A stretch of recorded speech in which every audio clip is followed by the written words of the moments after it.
So now that we've covered the basics, let's execute a full turn using a very simple 2x2 setup. Normally, full games are played on a full 3x3, but I have a 2x2 setup with one lone UN hero, hopelessly outnumbered by some RDL mechs.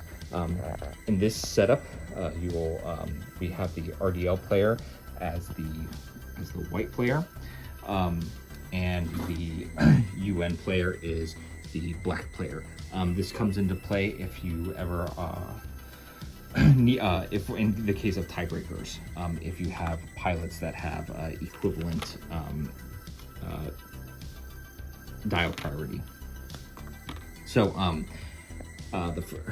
I'll provide the links to these images in the comments. Okay, so let's go through the command phase and let's order some drones around. In this little setup here, we have one lone drone hiding back here behind the terrain, and this marker indicates that it is the black player's turn. So black player will be first to take turns ordering a drone around. The black player is UN, indicated by the black side that of the link meter here.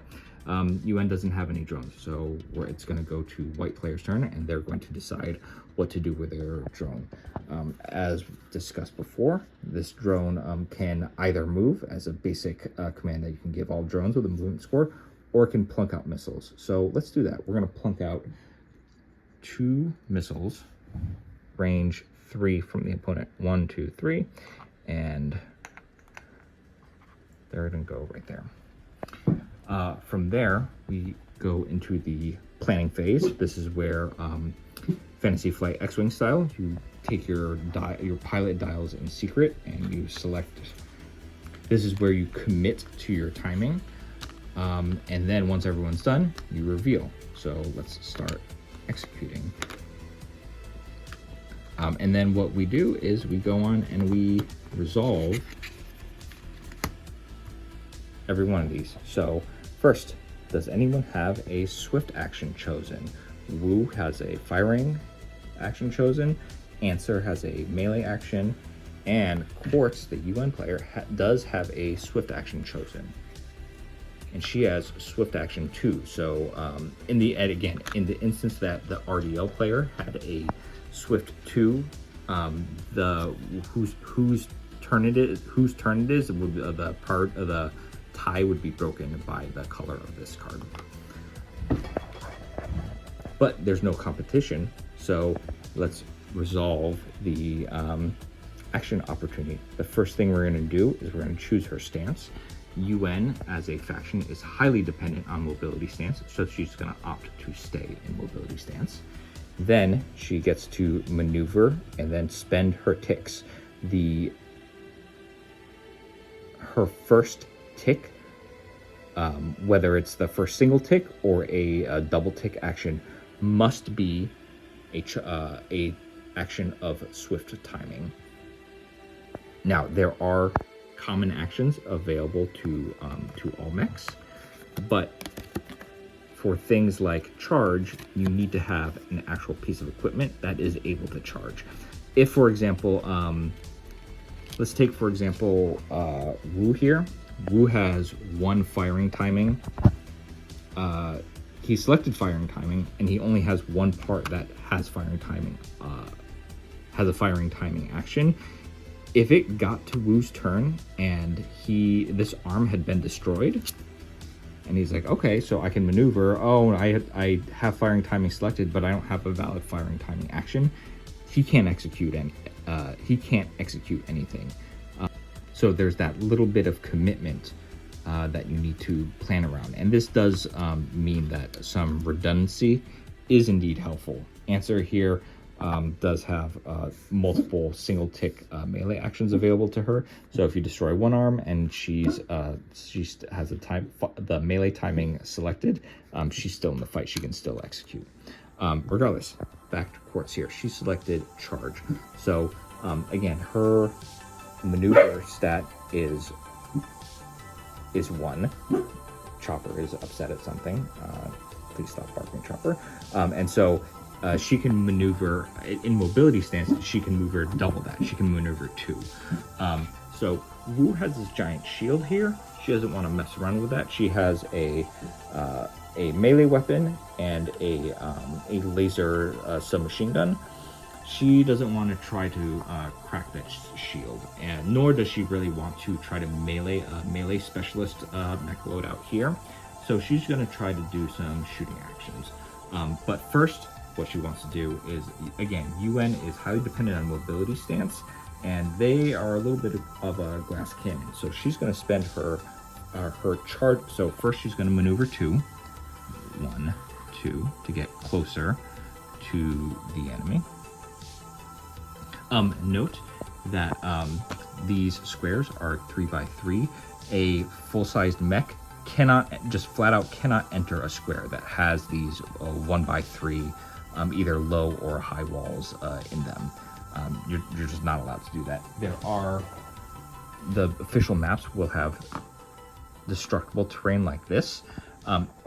In the instance of destructible terrain, let's say, this is a crush action. When you move onto a piece of destructible terrain, that stops your movement immediately and you just discard the terrain. Alternatively, you can choose to shoot the terrain, and if you do that, you don't even roll. You just, as long as it's in range, you can do that. You just remove the terrain. But yeah, just note that no full-size mech can enter here. In this case, drones that are 2x2, 2 square by 2 small square by 2 small square, they can enter those squares with this terrain, but full-size mechs can't enter here or here. She's executed her maneuver. The timing she has committed to is a swift timing action. She does have natively ambush. This mech gains a low profile token.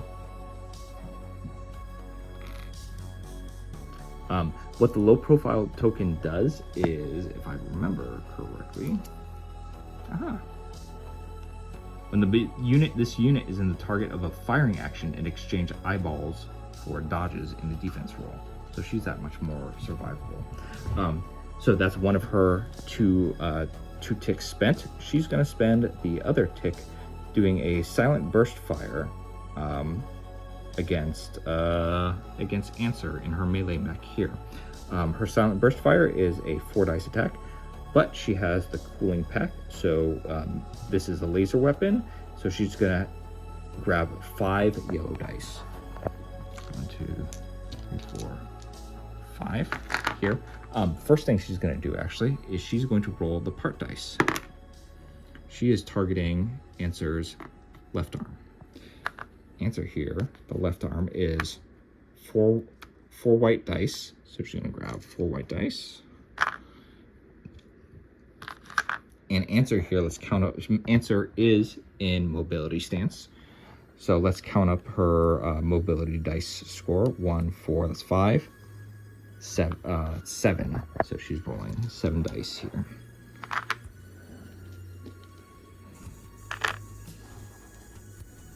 Okay, this is Answer's defense pool. That's Quartz's offensive pool. Let's roll it out. It's an okay roll. So these are the ones that matter. And then Answer's defensive roll. Okay, things that matter. The dodge, dodge, dodge. There. So what's left is 1, 2, 3, 4. 1, 2, 3, 3, 4. So as it stands, this attack would do nothing. Corsair has the link. Everyone starts off with 4 link. Link is used to re-roll, and you can choose what dice to re-roll. Course is going to decide to burn 1, and Answer says, you know what, if you're gonna roll 1 extra, I'm gonna roll 1 extra. Answer's also gonna re-roll any of the failed dice. Oh, that's pretty good. Another 2, and then Answer is going to roll. Answer is very lucky. She rolled another 3 dodge dice. So Answer got off scot-free here. Nothing done. If a single symbol gets through, as I said, that is a penetration. And in the case of the left arm here, there's only one white number here. That means it's only 1 HP. That means the arm is outright destroyed, and you would remove it, and losing a part drains another link. If you ever are drained of link entirely, then you enter shutdown stance, and any attack done against you is the opponent can choose what part they're targeting, and you obviously don't roll any mobility stance because you're shut down. So Quartz has resolved her action here. What's next? So we are done with all the swift timing. Now we are in melee zone. Answer here has committed to some melee. She's melee score 6. Not a great score, but her time has come. She's also in mobility stance, so she could move up to 4 squares in mobility stance. She doesn't need to, but she's going to move 1, 2 here. Actually, technically, if any mech that and any unit that is capable of a melee action, and because all mechs have a default action of punch/kick, that means all mechs, even if you're blowing off their arms and legs, they can still do that. If you are in the 8 squares surrounding them, your count is engaged, and moving closer to them costs 1 extra movement score. So this is 1 movement, 2, 3, because she wants to get right up in her business. And now she's going to roll the part dice. She's targeting Quartz's right arm. The right arm here is, oh, I have this flipped around, is that SMG gun that she just fired with. So she's going to grab 3 blue dice, and she's rolling 5, 6, 7, 8. 8 blue dice. Answer is rolling 4. She's using her saber because it's a superior attack, and pulse weapon. Note that pulse weapon may exchange lightning bolts for heavy hits. Woo. So she's going to roll 4 and 1 for y'all. So she's gonna roll this out. Not a great roll. Only two light hits. I accidentally bumped that. And now Horse's defensive roll. The left one there. And let's see. 1, 2. That's all that's relevant here. Answer's not happy about that, so Answer's going to spend another link to reroll. And upon that, Quartz is also going to spend another link, because Quartz does not want to start losing parts. So they're both down to 2 link. So Answer's going to roll these. Oh boy. Okay, so that counts as a heavy hit. That's discarded. There we go. This is a here, and then Answer's going to reroll the rest of these.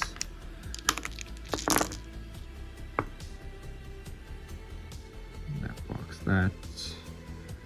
This is not a good. Oh wait, nope. Low profile doesn't come into play because this is a melee action, not a shooting one. So this is not good.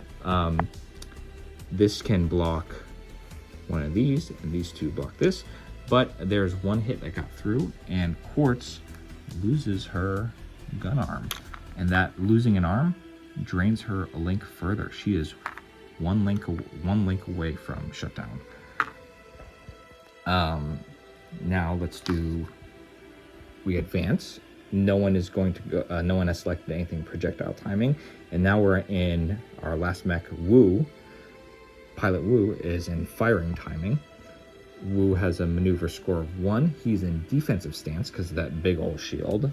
This mech may designate this part to resolve damage in the defensive stance. As long as implicit in that is as long as the attack comes from the front arc. So Wu he really can't he can't, there's no way he can maneuver to, well, if he maneuvers, switches to mobility stance and maneuvers for 2, he can execute the glaive. Oh no, he's in firing timing. I'm so silly. So yeah, he's going to stay in defensive stance. He's going to maneuver 1. And now his one firing action is the full auto shoulder SMG on his glaive arm, and that's 4 yellow dice. So he's gonna keep this 4 yellow dice here. He's gonna again roll the part dice to attack Quartz. That is, it's not, is that legs? That's torso. Oh my gosh. Quartz is in trouble. So she's gonna grab 3 white dice, and this has been destroyed. Her mobility score is 1, 5, 6, 7. So 10 dice total here. I'm gonna roll the defense dice first. Let's see. A pretty decent roll. 1, 2, 3, 4 dodges. And now Quartz only has 1 link left, so she cannot spend this link, because doing so would put her into shutdown. Now let's see what Wu's action is. Very lucky, because there is nothing to indicate that this lightning bolt does anything, so Quartz just barely survives that.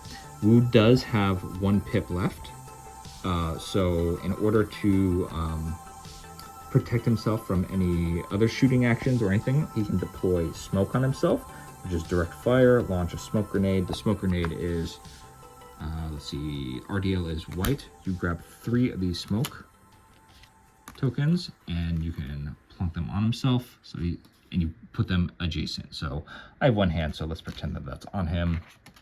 And what smoke does is you cannot draw firing actions into, out of, or through smoke. Note that RDL has a giant shoulder-mounted bazooka that technically does not do firing actions. It shoots a bazooka projectile. So one of RDL's tricks is to pop smoke and then shoot a long-range bazooka through. But yeah, that's how this back and forth goes. We've resolved everything here. Oh, the one thing we'll do is everything's been executed. Now we enter the cleanup phase, the automatic phase. No drones have automatic actions, but we enter the delay phase, where the projectiles execute their delayed actions. In this case, we have 2 missiles that are within range 3 of Quartz here. 1, 2, 3. So they're both going to detonate on Quartz. Oh boy, poor Quartz. So missile 1, it's attacking her right arm. Attacks that are that target a already destroyed part immediately get resolved against the torso. So Quartz is going to grab 3 dice, and then again 7 defensive dice, mobility dice, and this is 1 and then 3 red dice. So here's the missiles attack. Oh, that is a horrifyingly bad attack to try to evade. Let's see if Quartz can do this. 2 other dice here. Oh my god. This is not Quartz's day. Quartz is eating the bejesus out of that missile attack. This takes a damage token. Luckily, if she suffers another penetration against her core, she's destroyed outright. Luckily, however, because she did not suffer a part destroyed, she does not lose a link in this case. So let's see what happens with the other missile that resolves. Again, against her torso. This is hilariously bad for Quartz. Quartz is going to roll another defense here. And then let's see what the missile rolls. Again, it's 3 reds. So 1, and that's easily evaded. We have a lot of dodges against that. So course is hanging on by a thread there, and yeah. So you would what would happen is the end phase here, you see that remove all mechs with integrity loss. If you ever have a mech that has fewer than 3 parts, then that mech automatically detonates at the end of the round. The only way to immediately destroy a mech is to completely destroy its core. And yeah, some tokens will degrade in severity, and you flip them before they go away. But yeah, that's more or less how you play Obsidian Protocol. There's lots of nuance and special weapons and special rules, but that's the basic gist of how you resolve actions.